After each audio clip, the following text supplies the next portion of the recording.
자, 그럼 소재와 에너지의 변화로 각광받을 산업, 그 마지막은 네 번째는 반도체입니다. 반도체 수요가 증가할 거라는 거죠. 미래에는 결국 자율주행이 상용화가 될 테고, 또 한편에서는 가상 공간 업무도 도입이 될 거라고 이렇게 예상을 하고 있습니다. 이 저자는 이 두 가지가 의미하는 바가 자동차 수요의 감소라고 말합니다. 자율주행이 발전하면은 주차되어 있는 자동차가 줄어들 것이고, 일주일에 한 번 자동차를 타기 위해서 자동차를 사는 수요는 감소할 거라는 거죠. 그리고 가상 공간 업무, 메타버스 이런 세상이 오면은 출퇴근을 안 하기 때문에 역시 또 자동차 수요가 감소할 거라는 거죠. 그래서 저자는 테슬라보다 반도체 기업이 더 유망할 거다라고 보고 있습니다. 자율주행과 메타버스는 자동차 수요의 감소를 의미하고, 반대로 반도체는 수요가 증가할 거라는 거죠.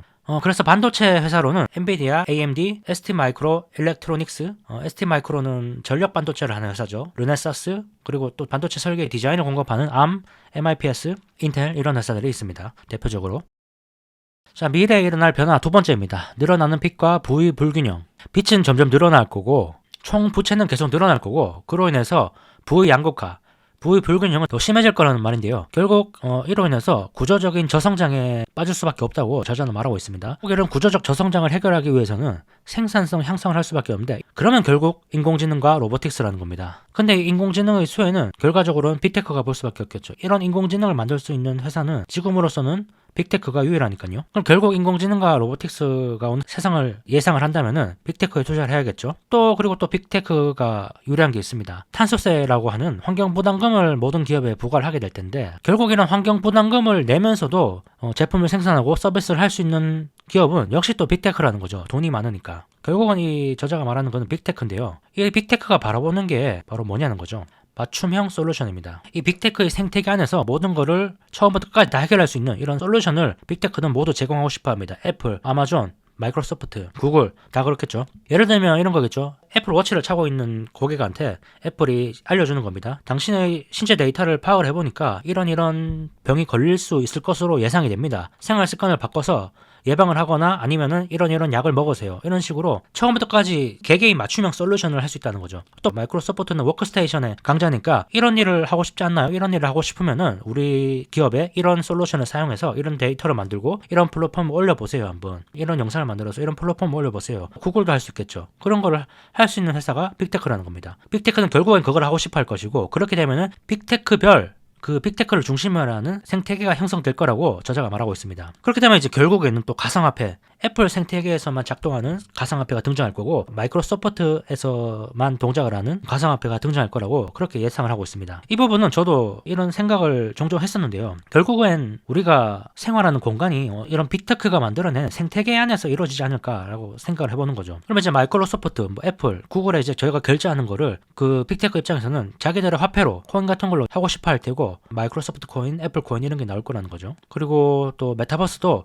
구글이 만드는 가상 공간, 그리고 마이크로소프트가 만든 가상 공간, 애플이 만든 가상 공간, 거기서 공급자가 되고 수요자가 되면서 생활을 하지 않을까. 지금 시민들이 어떤 국가 단위에서 그 화폐를 사용하면서 공급자가 되기도 하고 소비자가 되기도 하면서 생활하고 있는 것처럼 이 빅테크가 그런 큰 세계를 만들지 않을까, 나중에는 그렇게 생각을 하는데요. 그러면 이제 패권이, 이 힘이 정부에서 민간으로 넘어가게 되는 거죠.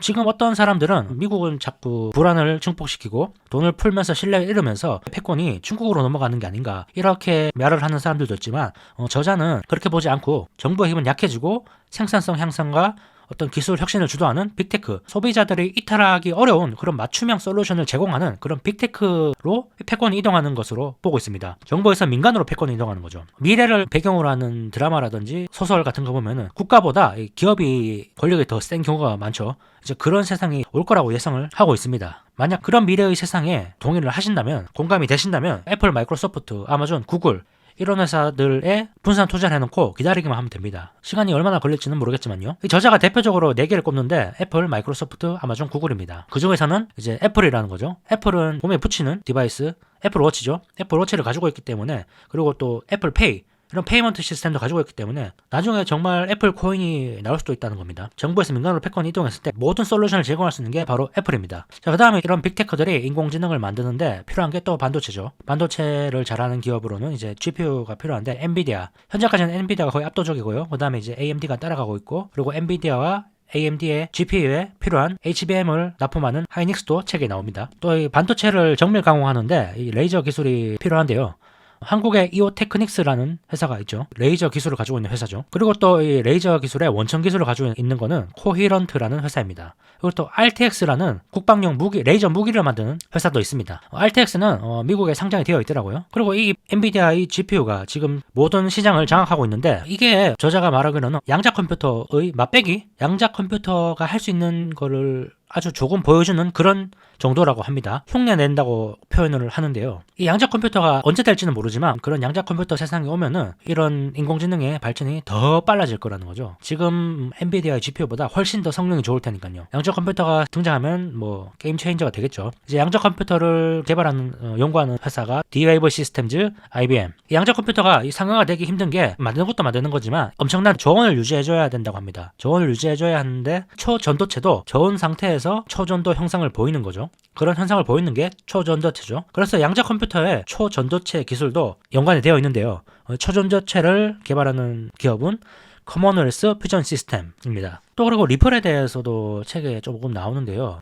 결국에는 이 빅테크들이 가상화폐를 할 거라는 게 저자의 생각입니다. 그러니까 지금 나와 있는 이런 모든 코인들은 결국에는 이 빅테크들이 코인을 발행하기 전까지만 이렇게 난립할 거고, 나중에 빅테크들이 본격적으로 코인을 발행해서 자체 화폐를 만들기 시작하면은 이런 잡코인들은 다 없어질 거라고 책에 나옵니다. 근데 지금 있는 것 중에서 이 저자가 기술적으로 가장 훌륭하다고 말을 하는 게 이 리플입니다. XRP죠. XRP를 언급을 하고 있습니다. 참고를 하시면 좋을 것 같습니다. 아이디어를 한번 얻어보는 거죠. 자, 부의 양극화로 인해서 각광을 받을 산업이 명품 사치제와 항로화 신약 분야입니다. 부의 양극화는 점점 심화될 거라고 얘기를 들었죠. 그러면 결국 부자들이 더 부자가 된다는 건데, 이들은 뭐 돈 쓰는데 아끼지 않겠죠. 명품 이런 데는 돈을 더 쓸 거고, 또 강남 주택, 비싼 주택 부동산 이런 데는 또 더 비싸질 거라는 겁니다. 그리고 또 부자들이 무서워하는 게 늙는 거죠. 죽는 거. 부자들은 항노화를 원하기 때문에, 늙는 걸 원치 않기 때문에 이쪽으로 돈이 쏠릴 수 있다는 거죠. 또 그리고 NFT도 언급을 하고 있습니다. NFT는 대체 불가능한 토큰, 자산 뭐 그래가지고 디지털 명품 뭐 이렇게 얘기를 했었는데, 요즘에는 뭐 많이 죽었죠, 시장이. 근데 NFT 자체보다도 NFT가 할 수 있는 그 기술, 복제가 불가능한 그것도 원본을 보장해 줄 수 있는 그런 기술이 있기 때문에 어떤 디지털 안에서도 원본과 복사본을 구분할 수 있고, 그로 인해서 그런 기술도 각광을 받지 않을까. 실제로 요즘에는 티켓 같은 거를 NFT화해서 발권을 하는 그런 게 늘고 있죠. 암표나 이런 걸 막기 위해서 추적을 다 할 수가 있거든요. 이런 거는 주목해봐야 할 자산이 주식으로는 LVMH, 루이비통, 모엣, 헤네시인가요? 자체적으로 명품 브랜드를 한 60개 가지고 있다고 합니다. 60 가지고 있기 때문에 이거 하나만 사면은 그냥 사실 ETF를 사는 셈이 되는데, 저도 그래서 옛날부터 이걸 좀 사고 싶어서 보유를 하고 싶어서 알아봤는데, 일단 이게 독일에 상장이 되어 있어서 투자를 하기가 어렵고요, 한국에서. 그러면 이제 LVMH를 가지고 있는 ETF를 보니까 또 그런 명품 ETF 같은 경우에는 애플이나 테슬라를 또 많이 가지고 있더라고요. 그러면은 사실 별로 투자하는 의미가 없죠. 그리고 한국의 이런 명품, 유럽 명품 ETF도 상장이 되어 있는데, 한국 ETF 같은 경우에는 또 거래량이 너무 적어서 제대로 가격을 반영할까 이런 의문이 있어서 결국엔 투자를 못했습니다. 그리고 사치제로 BMW나 벤츠도 얘기를 하고 있습니다. 지금 BMW나 벤츠를 타는 사람들은 이 벤츠가 성능이 엄청나게 좋아서, 그 가격만큼 좋아서 산다기보다 이 벤츠 자체가 가져다주는 이미지, 명품을 소비한다는 생각으로 이런 벤츠를 산다는 거죠. 그렇기 때문에 전기차 세상에 오더라도 결국에는 명품차를 만든 회사가 명품 전기차를 만들 거다라는 게 저자의 논리입니다. 그래서 BMW나 벤츠 같은 지금 현재 명품 자동차를 만드는 회사에 집중을 해봐야 된다는 거죠. 다음으로는 핵심 지역의 주택입니다. 대표적으로 강남 주택이 되겠죠. 이 지역 같은 경우에는 가격이 떨어지지 않을 거라고 저자는 말하고 있습니다. 역시 강남 주택 같은 경우에도 어차피 그들만의 리그, 부자들끼리 사고 파는 지역이기 때문에 양극화가 심해지면서 가격이 떨어지긴 어려울 거라는 거죠, 장기적으로. 그리고 항로화 부분에서는 아직 선두 기업은 없다고 합니다. 근데 조금 힌트를 얻어볼게. 이 성호르몬이라는 게 중요하다고 하네요. 이 성호르몬, 남성 호르몬, 여성 호르몬이 스트레스를 막아주고, 스트레스가 줄어들기 때문에 노화를 줄여준다고 합니다. 노화를 천천히 되게 하는 거죠. 근데 이 성호르몬을 직접 주입을 하면은 암을 유발을 한다고 합니다. 그래서 이 체내에서 성호르몬의 균형을 유지해주는 어떤 그런 기업이 있다면은, 그런 기술을 만드는 기업이 있다면은 인기를 끌 거라고 책에 나와 있습니다. 자, 이제 세 번째입니다. 미래에 일어날 변화 세 번째. 글로벌화의 종료, 각자 도생의 세상. 지금 미국이 그 공장들을 자꾸 자국으로 미국 내로 끌어들이고 있죠. 한국 회사 공장들도 미국에 자꾸 진출을 하고 있는데요. 미국뿐만이 아닙니다. 미국뿐만 아니라 뭐 일본, 독일, 어쨌든 이 선진국들은 공장을 자꾸 유치를 하고 있습니다. 결국 이 지정학적 갈등이 벌어지면은, 예를 들어서 대만에 어떤 사태가 일어나면, 중국이 대만을 점령하든지 이런 사태가 일어나면 미국 입장에서는 반도체가 무기인데 반도체를 생산해준 TSMC 공장을 못 사용하는 그런 상황이 생겨버리기 때문에 공장을 자꾸 끌어들이려는 거죠. 글로벌화가 종료되는 데는 이 지정학적 위기가 있습니다. 러시아, 중국, 중동 이런 위기들이, 전쟁의 위기들이 글로벌화의 종료를 더욱 심화시키고 있다. 그리고 이거는 결국 자원의 무기화로 연결이 됩니다. 앞서 말씀드린 반도체도 자원이 됩니다. 배터리도 되겠고요. 그리고 중국은 히토류도 자꾸 자원을 무기화하려는 거죠. 뭐 석유도 될 수가 있고요.